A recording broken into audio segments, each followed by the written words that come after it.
Genius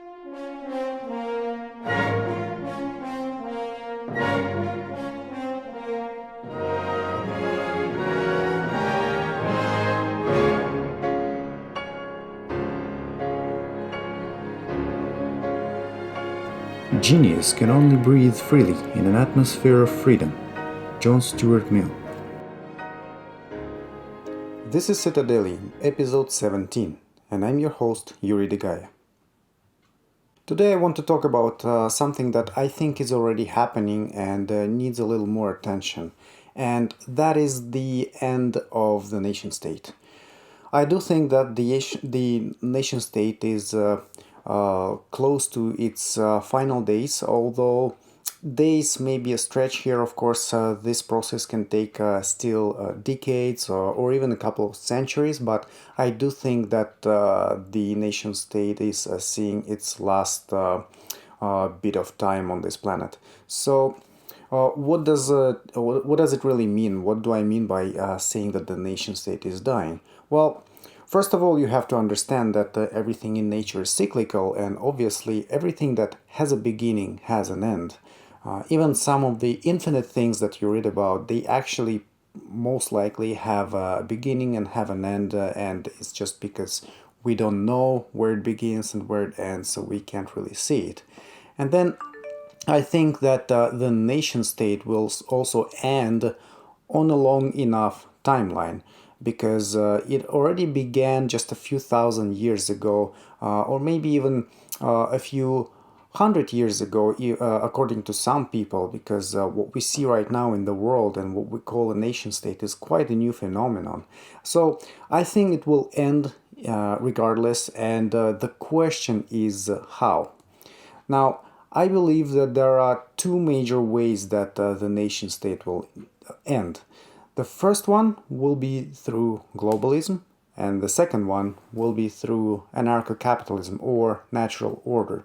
So let's talk about both of these ways, and I will start with the globalist way. Globalism, also known as communism, global communism, or technocratic fascism. At least that's my understanding of it.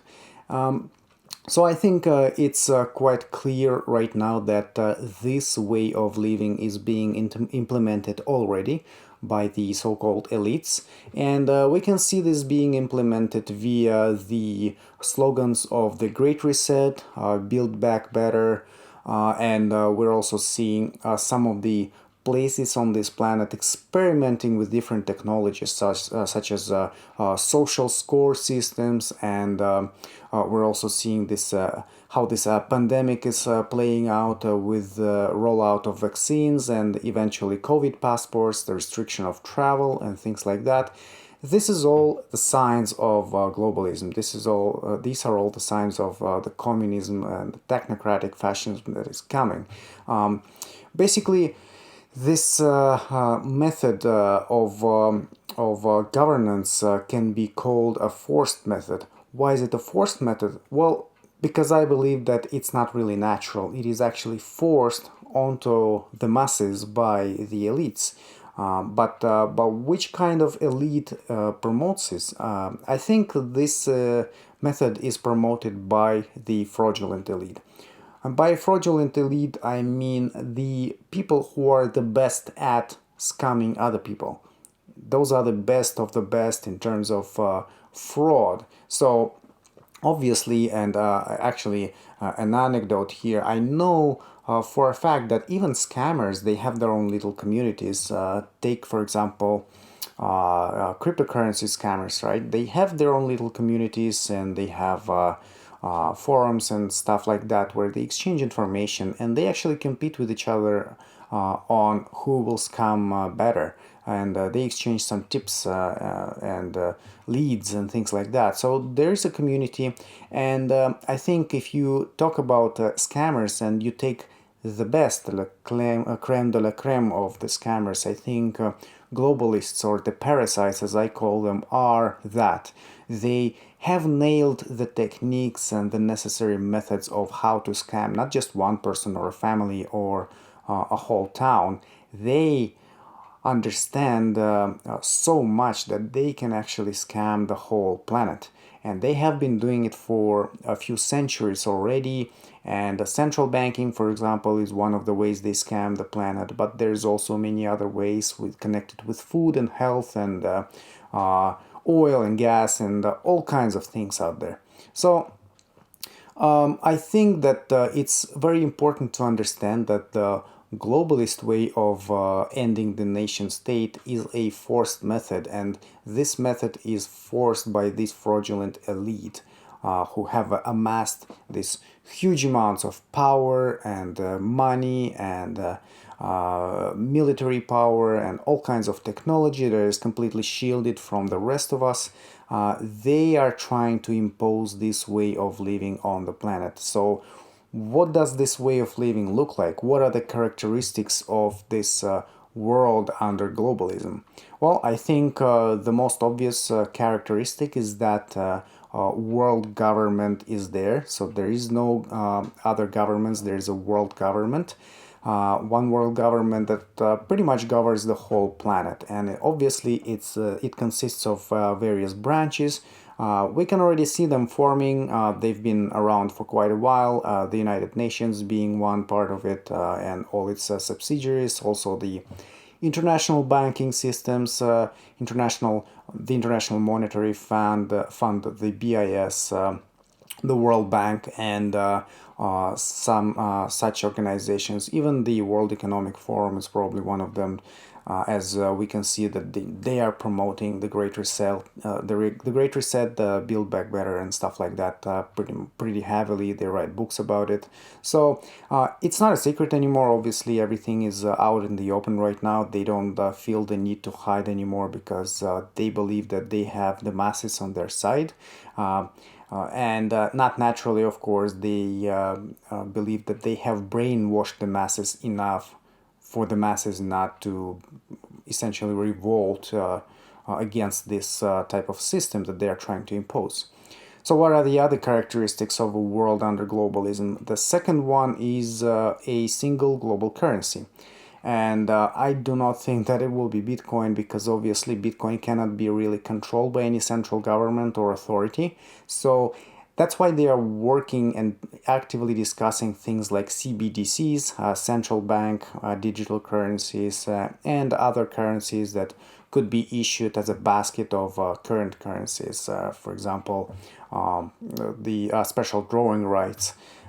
We will see what's going to happen in that regard. I have really no idea. I haven't dug deep into this, but it makes sense for them to have a global currency that only one central bank, the World Central Bank, can issue to every person on the planet so that they have full control of what people do with their money, where do they spend, how much they receive, with whom they associate economically.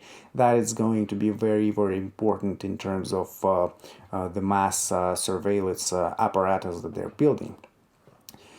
Which leads me to the next point, which is total, complete surveillance. This is not obviously a conspiracy theory. It's out there. It's been known for years already that there is a bunch of surveillance programs around the world, and there is a momentum in the direction of complete and total surveillance. And the way to which is made harder by technologies like encryption, end-to-end encryption. That's why they are fighting it so much right now. So total surveillance is needed, and I think one of the best test grounds for such technologies has been China. In China, there is a very, I guess, a positive from their point of view, a positive development in terms of total surveillance. China, as you may know, has implemented all kinds of surveillance technology that is video cameras pretty much on every corner, facial recognition systems, social score systems, all kinds of things. You literally can be barred from using the train system or taking a flight outside the country if you don't meet the requirements according to your social score. And you can also be arrested on the other side of the country for something you did. In another region, and everything is centralized, everything is the information just flows through all the agencies, right? So this is total surveillance, and I think the parasites like it because it's important that they treat the Chinese experiment in a positive manner, because China is a large country. It has over 1 billion people living there. So this experiment is very important because it was experimented on over 1 billion people. That shows that a lot of people, huge amounts of people, can actually be manipulated and controlled and totally surveilled, and they will not rise up. So that gives a lot of conviction to the parasites that they can actually do it to the rest of the world. Because what's 1 billion people? 1 billion people is 1/8 of the current population.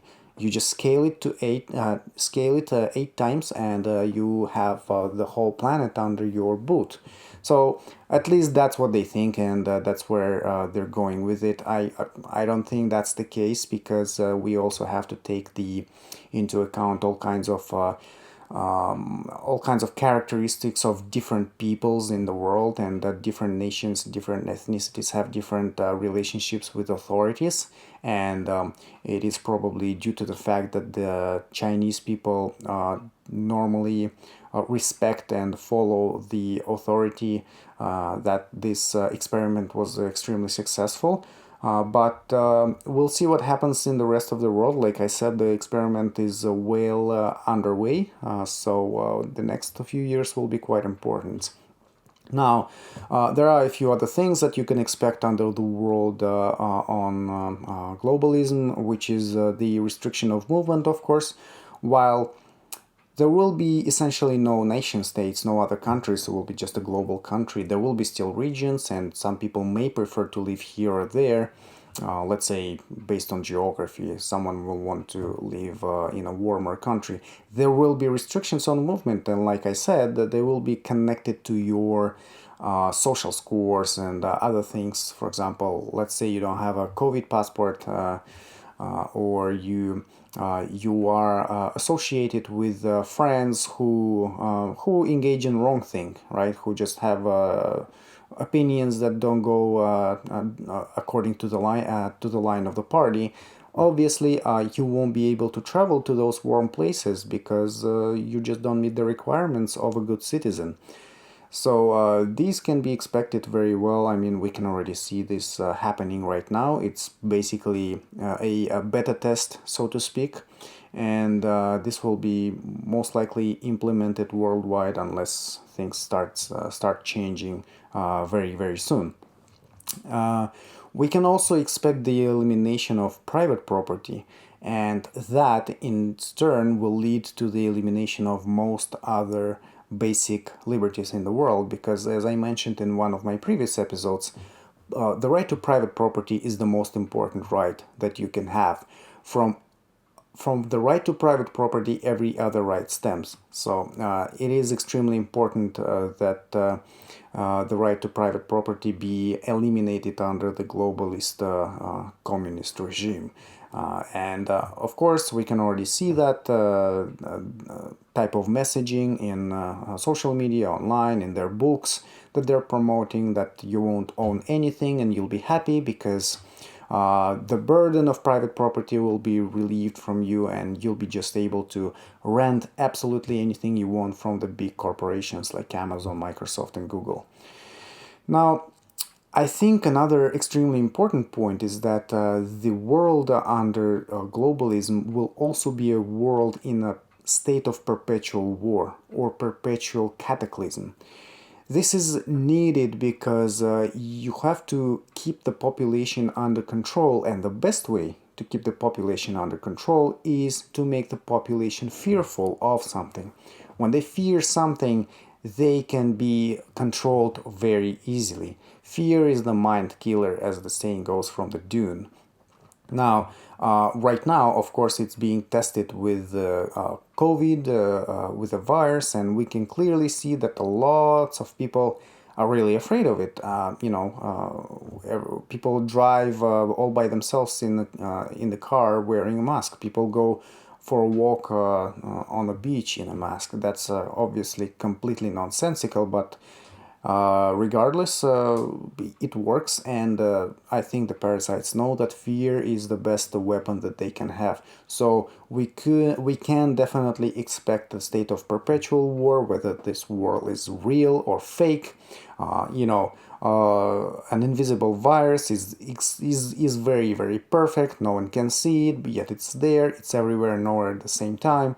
Or a fake alien invasion, whatever it is.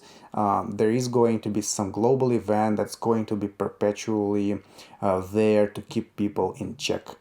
And another important part of this kind of future timeline, I think, is that the progress itself will be extremely small and slow, because mainly it will be controlled centrally, right? So if you have centrally controlled planetary management system, it also includes management of scientific progress.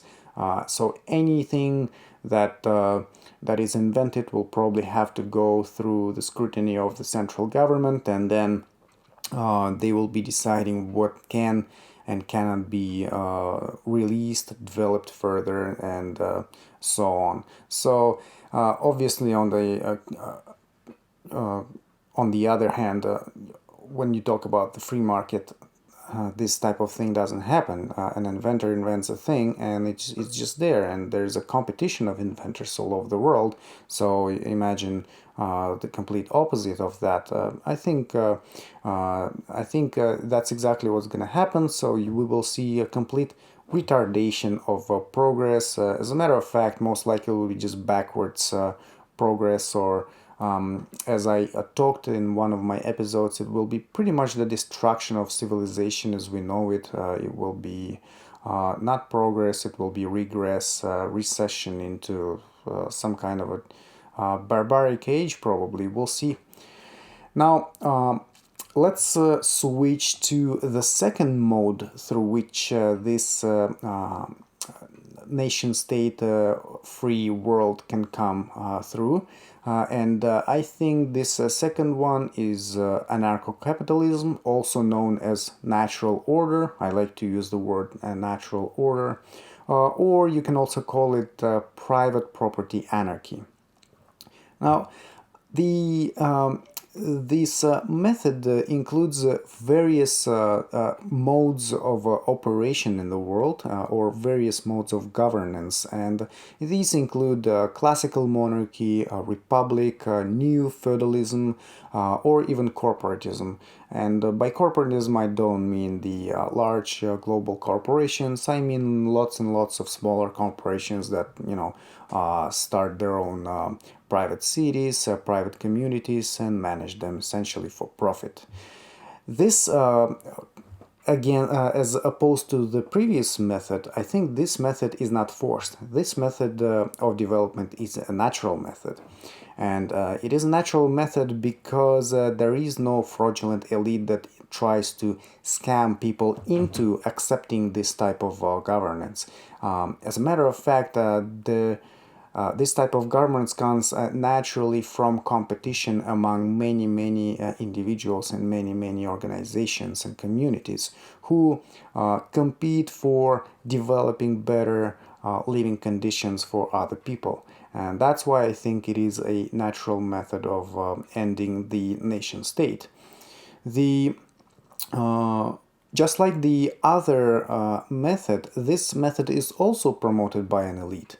However, compared to the other elite, which is a fraudulent elite, as I mentioned, this elite is a natural elite. And this elite is also called in Latin nobilitas naturalis, which means it's the best of the people. It is the actual real aristocracy of the people. It is the best representatives of different industries and different skills, right? So you have You have the best uh, programmers and the best engineers and the best traders and the best smiths and the best furniture makers and the best Bitcoiners unite and build something great together because of merit rather than political favoritism and things like that. So, what would be the characteristics of the world under natural order? I think first and foremost, private property is paramount in such a world. Obviously, because we talk about natural order here, about private property anarchy, private property is what this type of world built upon. This is the main pillar. From this, of course, stems everything else. All the liberties in this world will depend on the right to private property. I think, as opposed to the one world government and essentially single planetary country, this type of world will consist of tens of thousands of citadels around the world, and they will be very, very different. It will be a variety of communities that cater to different tastes and preferences of all kinds of people. There will be private cities, enclaves and exclaves. There will be all kinds of communities and island communities and seasteads and homesteads and huge private cities, the Singapore or Hong Kong style, or smaller monarchies like Liechtenstein, all over the place. And I think that's very, very important because that provides a lot of variety and a lot of choice for people. They can choose where to go and they can choose where to live and how they want to live, and there will be no central government that will restrict their movement. There will simply be a market of living together, as Titus Gebel likes to call it, and you will be able to choose what you love. Now, an important part of this type of world is also that wars will be rare. Wars and conflicts will be rare because in a society that runs on natural order, in an anarcho-capitalist society, individuals understand that wars are extremely expensive. You also must remember that this world is likely to run on the Bitcoin standard, and it is extremely expensive to spend Bitcoin on a war because this Bitcoin that you spend on a war that you may lose, may be worth a lot more in the future. That's number one. And number two, it is very likely that a lot of the insurance companies will not be happy with you starting a war, and they will not insure you in the future. I think this type of world will be a lot more peaceful as a result. And as opposed to the previous mode, which is the globalist mode, I think in this world there will be a lot of progress in all directions. The progress will be fast.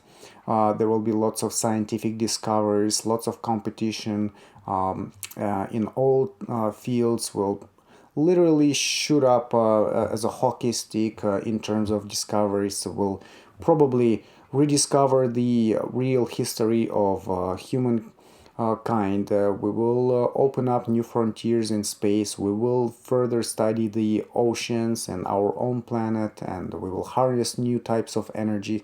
There is so much out there to discover, and I think this can be achieved if only we could live in a slightly different world, the world of natural order, in which private property is the paramount thing. It's the main thing that the individual possesses. So here I explain to you how I see the nation state end within the next couple of decades or couple of centuries. I have no idea how fast this will go, but I do think it will eventually be this way. And you can let me know which way you prefer. Obviously, from my point of view, anarcho-capitalism, natural order is way more preferable because simply it gives a lot of freedom to people. It paints a bright picture of the future in my mind, and I really want to see this happen in the world, and I will do my best, using all kinds of methods to bring forth this type of the future. As for the globalists who want to deliver the technocratic, communist, fascist state on this planet, I think they underestimate the human spirit, they underestimate what individuals are capable of, and I think that's their main fear. The main fear is that the populace will wake up one day and say, well, we don't need any of that stuff. Because if you think about it, the word parasite actually means that the host has to be mostly unaware or unable to defend itself, right, from the parasite. But the parasite really needs the host to survive. If the host disappears, the parasite dies by itself. I think that's something that can actually happen, and we'll see what happens this year. Last year was 2020 was quite unusual. Maybe not extremely unexpected because people have been talking about such things for years. It's just a little bit crazy and maybe acts as a wake-up call to many people who were still asleep and thought this was all conspiracy theory. Now it's all becoming conspiracy fact. We'll see where the world is going. All I can say to you is that do your part. Don't aim too high if you can't shoot that high. Work on yourself first, and then work on your family and your local community, and make an impact where you think you can make an actual impact. That said, until next time.